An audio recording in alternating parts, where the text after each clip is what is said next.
Hey, how's it going? It's Monday, May 27. Welcome back to Foxy Games UK. Now, I know some of you are like, oh, Monday. I hate Mondays. But reality is, there's absolutely nothing wrong with Mondays. Mondays are just fine. It's your life that's a bit shite.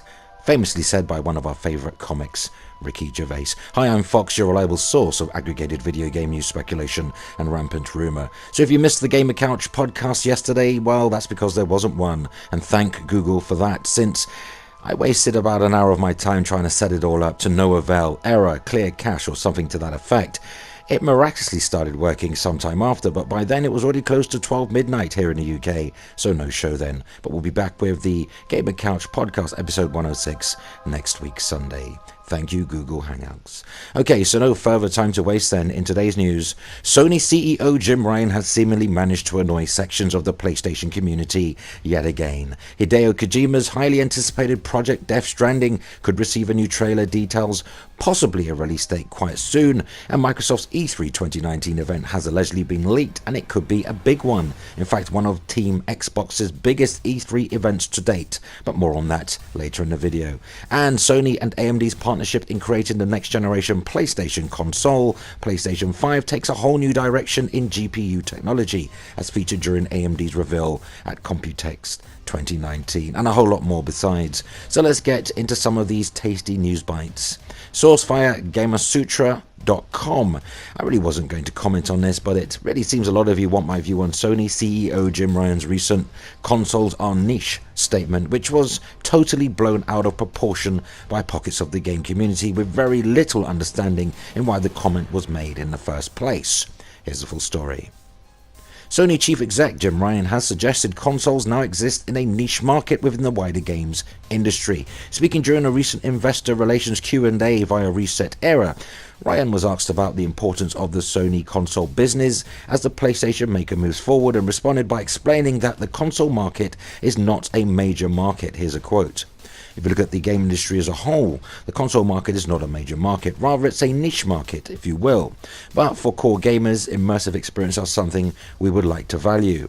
In this respect, for the time being, the console as something that brings out computing functionality to the users is very important. But on the other hand, technology will progress, and so as I said today, the Remote Play and PlayStation Now, the streaming services will be worked on in parallel. That is what we are doing at this moment.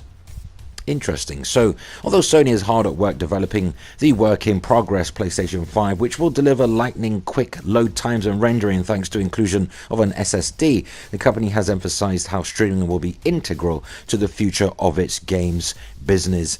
It's for that reason Sony and Microsoft recently joined forces to co-develop cloud and artificial intelligence technology that could be used to support their individual streaming services, and why game streaming platforms like Google Stadia and Project xCloud have been making headlines. So is console gaming really niche? Here's my thoughts. Well, of course, the entire comment was taken out of context as usual in our beloved game community, but Jim Ryan is absolutely on point here. Console gaming in the grand scheme of things is a pretty niche market. Look, there's approximately 7 or 8 billion people on the planet. I don't know for sure, I haven't counted them all individually, and out of the sizable population of around a maximum of 300 million are regular gamers. 300 million to share across all console platforms at any one given console generation. If that's not a niche demographic, I don't know what is anymore. It's the reason why so many companies are investing heavily into cloud gaming, because the potential to reach 1 billion or more gamers is certainly there. So yep, I'd agree, all consoles are fairly niche, and the hardcore may not like to hear that, but the comment was for investors anyway, so don't stress about it too much, will you? So in other news, this time sourced via Gamerant.com, Sony is skipping E3 2019, that much we know, and Microsoft promised that it will be going big at the show. If anything, now is the time to capitalize on Sony's absence. And Microsoft's E3 2019 press conference is set to take place on June 9 at around 1 PM PT. That's some 2 weeks away, and it's now been revealed by Xbox Brazil that it will be potentially Microsoft's longest ever press conference, reportedly a 2-hour long affair. fair. So past Microsoft E3 press conferences have come close to around the 2-hour mark, with most clocking in at about an hour and a half. And it's possible that Microsoft will not fill up the entire 2 hours, but with Sony not holding a press conference this year, the company will likely have more third-party games to show than ever before. Now, if the recently leaked Microsoft E3 2019 press conference holds any water at all, then Microsoft will be showing off a ton of third parties. You can expect that. And while third-party titles from companies holding their own press conferences may not be given much time, there's a good chance we'll see games like Cyberpunk 2077 and Capcom's rumored new game at Microsoft's press conference. And you'd expect the largest focus of Microsoft's E3 2019 conference will likely be the company's first-party lineup. Hopefully. And Microsoft has aggressively acquired studios over the past couple of years under the Xbox Game Studio umbrella to create console-exclusive Xbox games, and at E3 2019 we may finally see some of these games from these studios that they've been working on, or at least get a tease of what's to come. One would hope so, because they've had plenty of time. Now, meanwhile, there are some Xbox exclusives that we know will be at E3 2019 for sure. Halo Infinite is expected, ready to have a significant showcase at the event, as is Gears 5. And rumours also claim that the long-awaited Fable reboot will also be announced at the show, but that remains to be seen. With roughly the duration of a Hollywood movie presentation, the 2 hours Microsoft have to work with may throw up a few surprises, and it seems Microsoft is really looking to keep its promise of going big at E3 2019 after all. So fans should expect plenty of major games to be at the show. Possibly more will be revealed regarding the Redmond firm's next-generation Xbox systems, at least one of them, right? E3 2019 is literally around the corner, so fans won't have much longer to wait to find out.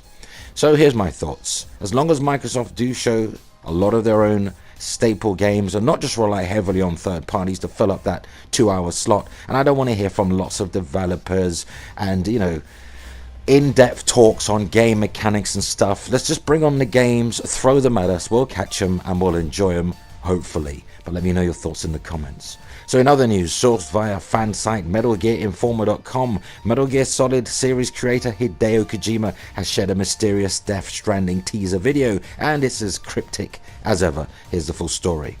So after teasing a new incoming trailer earlier this month, today Hideo Kojima has published a 30-second Death Stranding video on Twitter, and in it we see protagonist Sam through a handprint-shaped hole together with a cryptic text, "Create the rope." Now, Kojima Productions has announced that their official Twitter account, ready that the countdown of Death Stranding has started, followed by the date, May 29. So it looks like we can expect more information very soon then.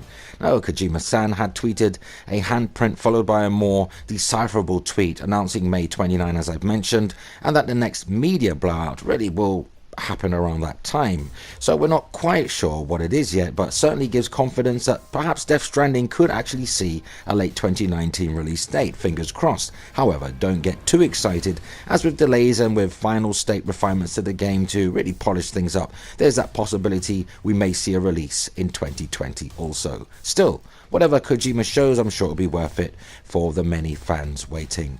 Okay, and in our final news segment of the video, Sony has taken a different approach in terms of its PlayStation 5 GPU architecture, sourced via twistedvoxel.com. Here's what you need to know. So AMD has announced their next generation of GPUs at an event during Computex 2019. This also includes the hardware for the PlayStation 5 that will be powered by AMD. And so during the AMD Computex event, it was revealed that PlayStation 5 will be powered by AMD Navi GPUs and Ryzen Zen 2 CPU. This is not new information, since Sony had already confirmed it earlier in an interview with Wired, and a lot of us has put this out there for well over a year now. But what was not known is that the Navi GPU won't be using the GCN architecture, but instead a new RDNA architecture developed by AMD. AMD is calling this new tech RDNA, which will power their next generation GPUs. It also offers the following advantage: 1.5 times performance per watt, 1.25 performance per clock improvement over the previous architecture, a new compute unit design, improved efficiency and increased IPC, and a multi-level cache hierarchy, reduced latency, higher bandwidth, much higher bandwidth with lower power draws, streamlined graphics pipeline optimized for performance per clock and high clock speeds. Now that sounds like gobbledygook, to most of us, I'm sure, but since PS5 uses the Navi GPU, which is based on the same architecture, it will benefit from the same improvements featured in it. AMD will develop a custom variant of the Navi GPU for the PlayStation 5 specifically. More information on it will be shared at the upcoming E3 event. Now, RDNA will power AMD's GPUs for the next decade, so AMD are sticking with this one, and the AMD Radeon RX 5000 series are the first batch of Navi GPUs. And the Radeon RX 5700 will be available later in July and offer improved performance over RTX 2070s. One example shown was the Strange Brigade demo, which runs 10% faster on RX 5700s rather than the RTX 2070. So this new series will be the world's first PCIe 4.0 enabled gaming GPU. Priced and details for this series wasn't really shared, but more information is planned for June 10, which is around the time, really same time as the upcoming E3 2019 event. Microsoft is also reportedly going to announce their next generation consoles during the press conference at E3, so expect to see AMD mentioned there as well. Wow, amazing. So from where I was sitting as I watched the whole event, AMD were quite boastful during the Computex show, throwing shade at its competitors Nvidia and Intel, with the new Navi GPUs costing as much as half the price of its nearest competitors and with more performance to boot. That in itself is astonishing, and one wonders just how the other chip manufacturers will respond. I mean, $499 compared to the far more expensive $1,000 Nvidia equivalent is nothing to be sniffed at. And with more power at AMD's disposal, it's really going to be a tough sell for Nvidia and Intel, that's for sure.